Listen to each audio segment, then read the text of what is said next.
If you really want to increase your sales and make a lot of money, you have to remember this: relationships are everything.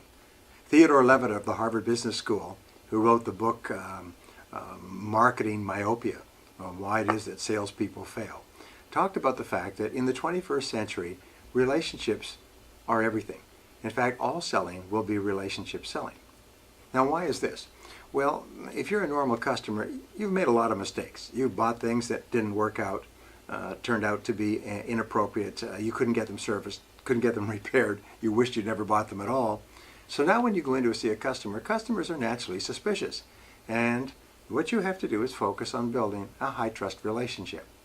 What we found today is that customers consider the relationship to actually be more important than the product or service. Because, I hate to tell you, your product or service is available somewhere else. They don't have to buy from you. They can buy from your competitors or not buy at all. And the only reason they're going to buy from you is because they like you, and they believe in you, and they trust you, and they feel that what you say is true. I worked for a large sales organization some years ago that did a $50,000 survey of customers, and they asked them, what is the major reason you decided to buy with our company rather than with some other company? And you know, over 80% said, because I trusted the salesperson more than I trusted the salesperson of the other companies. So remember this, that because of product or service complexity, I don't know how your product or service is made or serviced or built, or your back end or your management or anything else. Because of all that, I have to hang my hat on something, so I make my decision based on how I feel about you. As far as the customer is concerned, the relationship comes first.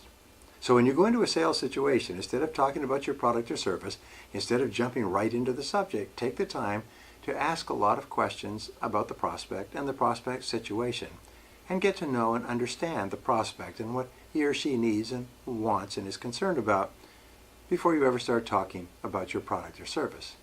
That's the key to building great relationships. That's the key to building great sales.